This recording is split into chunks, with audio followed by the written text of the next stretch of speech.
What is up, guys? It's Christian, cross before the crown, and boy, do I have a good one for you today. It's leg day. You know, some people hate leg day, and some people love leg day. Actually, most people probably don't even do leg day, but that's not us. We're back with the squats today. It's going to be 245 for all 4 sets today. So we're slowly ramping up the weight in the sets, and next time, next Monday, I'll probably do 245 for the first set and then like 265, 275 for the next 3 sets. Probably not 275, probably 265. I hate the idea of not having like 2 plates and a 25 on, because it's just kind of awkward. But gotta do it, man. Can't have that 275 yet. That might be too heavy of a jump. So I think 20 pounds a week right now is very slow. It's slow enough, right? And not to mention, once the weight gets heavier, it's going to get much harder the more weight that you put on per pound, if that makes sense. So like adding 20 pounds to like 225 is not going to be as difficult of a jump as like 315 to 335, if that makes sense. So we'll see. I'm going to do this until I get around 315, and then I'm probably going to reduce the amount of weight that I add until I test it, essentially. Yeah, but I'm not gonna be testing for a while. Yeah, like I don't think I'm gonna get to 315 in this hypertrophy training block. That'd be nuts. Like 315 for sets of 10, like 4. That might be a little hard on my knee, to be honest with you. I don't think I'm gonna do that, but we'll see. We'll see how I feel. But all right, I'm not gonna waste any of your guys' time. Let's get her done. I'll see you guys in there. All right, guys, for today's training session, we are starting with the squats, obviously. That's not changing anytime soon. And we're starting with 245 today. No warm-up. Well, obviously a warm-up, but this is the first working set. I'm counting it this time. 245. And got this nice rack today. Nice rack. Anyway, yep, going down, nice and controlled. Not the slowest tempo ever. I've obviously performed this exercise with a slower tempo than this, but when the weight goes up, I tend to speed it up a little bit. Still controlled, don't get me wrong, but it's a little easier to use a faster tempo. Nice and controlled, though. I still want to feel that stretch in the quads on the way down, and you'll see. For 3 sets out of the 4, I did a nice slow eccentric on the final rep like this right here. You'll see my face get red here in a bit. And I explode up. I really love that last rep. I didn't do that on my 3rd set, mainly because you'll see, I kind of smashed the bar below me, and I had to fix my footing, and I just figured I'd just bust out the last rep and then change my footing positioning on the last set. But this is the 2nd set. First set felt pretty good. All these sets felt really good. And this set was pretty much the same. Felt pretty easy, nothing too crazy. Even with the final rep being slow and steady, controlled, I'd give like an RPE like 6. Yeah, nothing too crazy. I did feel a little bit of unwanted tension in my right knee, my bad knee, on the warm-ups today. But once I was warmed up, it kind of went away. And these reps felt really good. So that happens. I'm used to that.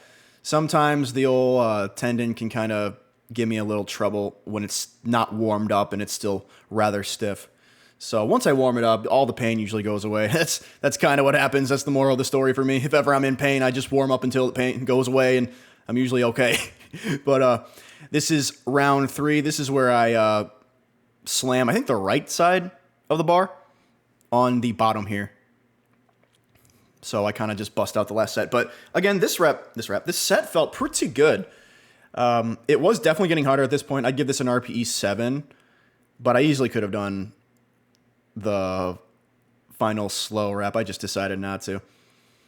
But yeah, my form's kind of the same. I'm still kind of relying on my lower back. As you can see, I'm kind of dipping the chest on the reps here. I actually didn't know how much I did that until I changed the angle. I'm actually looking at myself squat now. It's quite nice recording yourself. As you can see, I step back a little bit more because I hit there's like a little divot little angle in the bars, as you can see, because a lot of weight's been slammed on it. So I decided to use the lowest part of that and kind of stand around there so I wouldn't continue to slam the bar on top of that. But yeah, all these reps, yeah, they felt really good. I didn't change up the tempo at all. Didn't feel like I needed to. I was feeling the contraction. I was definitely feeling the intensity of it later here in the final sets.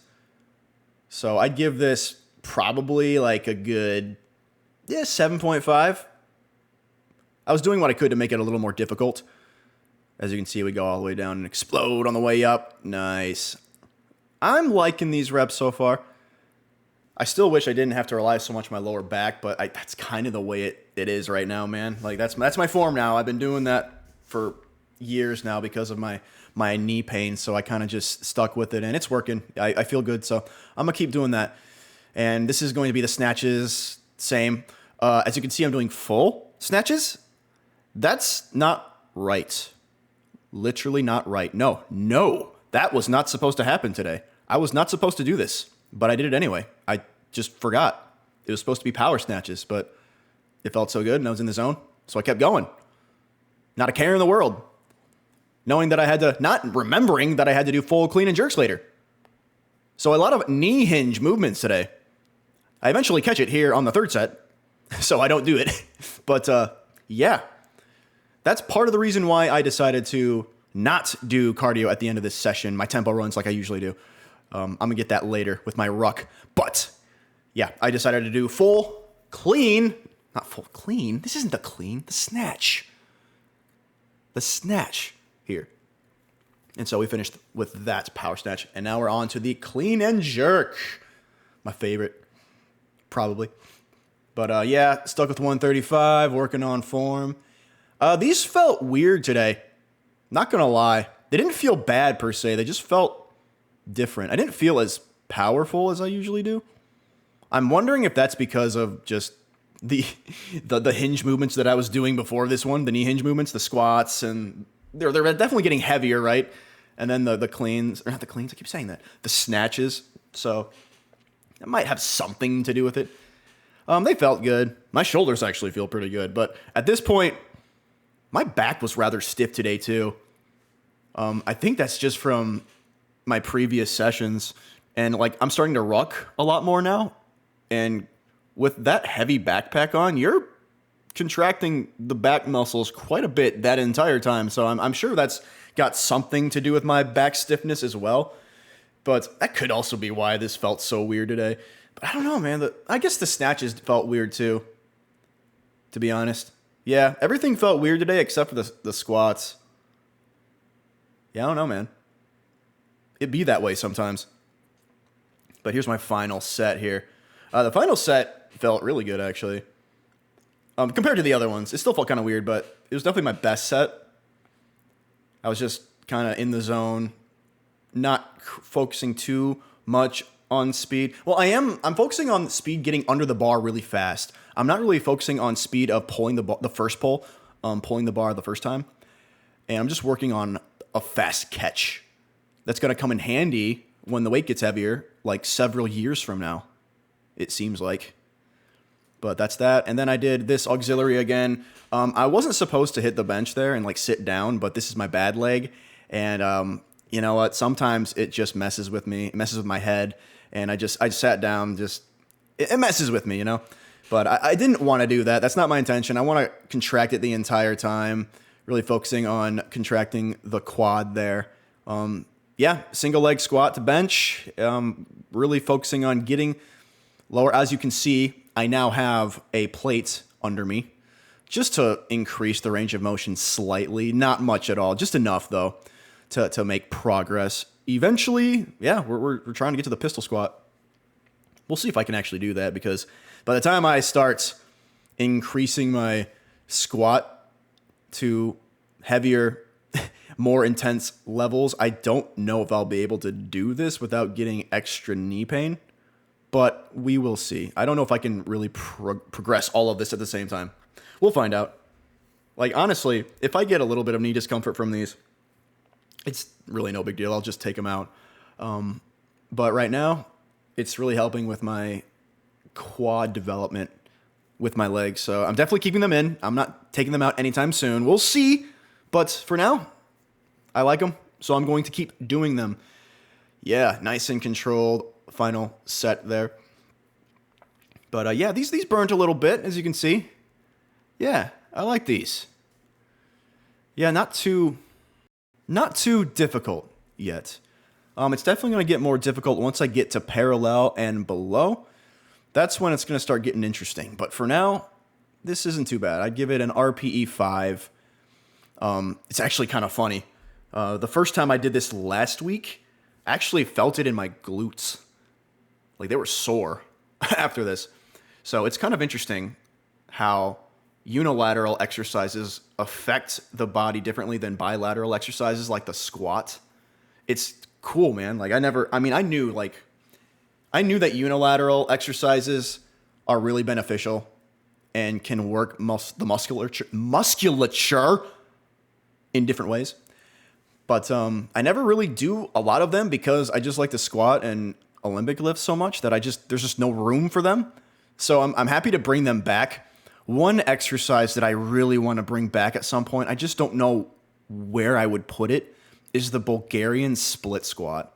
I love that exercise so much. Honestly, I'd probably put it where this is right here with this single leg squat to bench, but I'm using these to get to that pistol squat. So there's a reason why I have these, a good intention. And it can basically use all of the same muscles as a Bulgarian split squat can too. You can't load it as heavy, obviously, but that's not really the goal right now. But final set, nice and controlled. Yeah, I did some extra ones on the right side just for fun. But yeah, that's it. Another one. Another win. Let's go. Yeah, that was a good one, man. 245 felt pretty good for the most part. Nice and controlled on the way down. Felt the stretch on the bottom. Successful workout. Yeah, they were good squats. It was a good workout. Everything else was pretty normal. I abstained from cardio at the end of the workout today, mainly because I did a lot of leg work today. I did full snatches when I was supposed to do power snatches because I just kind of forgot and they felt good, so I just kept doing them until the last set. I finally realized I'm not supposed to be doing that.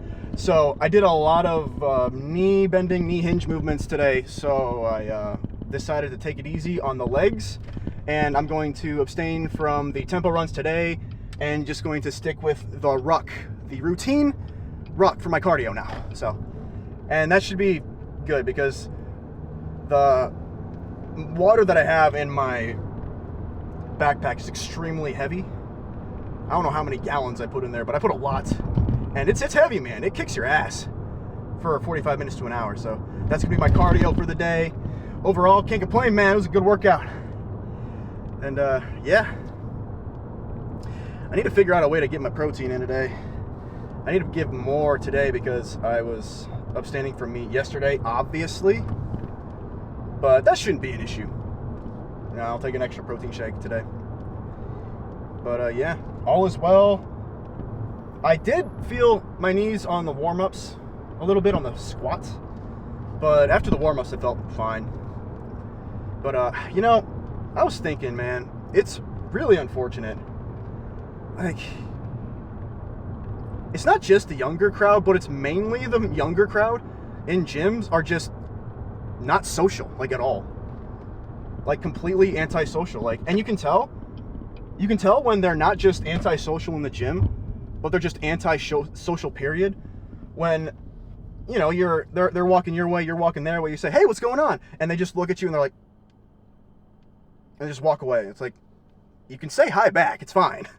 Like, that happened to me earlier, and it's like, God, man, it happens all the time, and no one's social in the gym anymore. I mean, I understand, like, to a degree, like, that's never really been, like, a thing, like, people to be, like, completely social in the gym. You have your social people in the gym, and you have your antisocial people in the gym. I get that. I do. But it's gotten, like, way worse.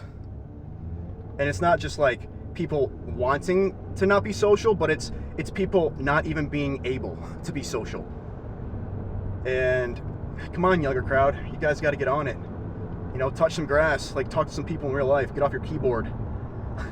I understand, like, look, being a keyboard warrior is fun and all, and it makes you think that you're something special, but in the reality of things, you're not.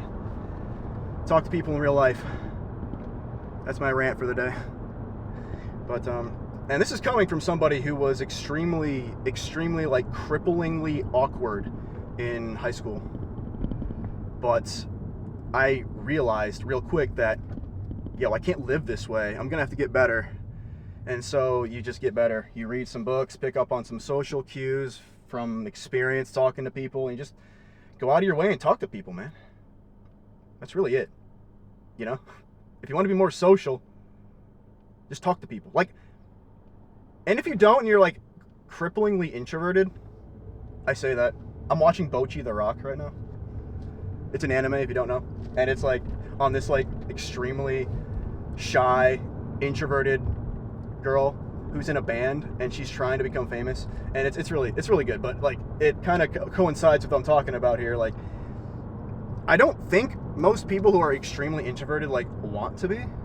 Like, some people just don't pick up on social cues, or they find themselves getting very anxious, and quite frankly, I think that's normal for a lot of high schoolers to have that social anxiety, because you're starting to pick up on social cues, and some pick up on them sooner than others because they're just exposed to more people and are exposed to more conversations.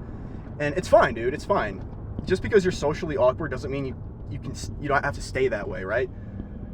Like, I was socially awkward even into my college years, but you can change. Like, you don't have to stay there.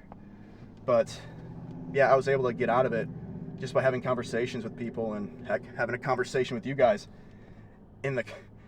via camera, so to speak.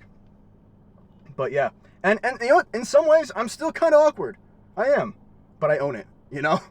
And I'm confident with it. Like, you know, we all have our quirks. We all have our strengths and weaknesses, and it's, dude, just like make fun of yourself. Like, be willing to be made fun of, because that just makes life so much more fun and enjoyable.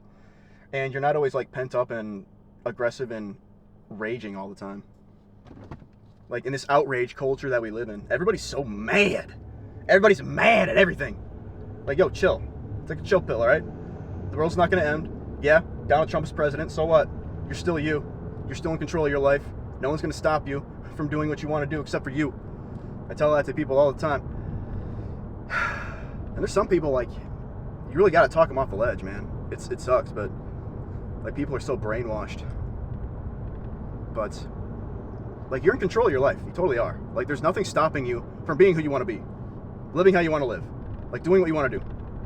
Like, shit.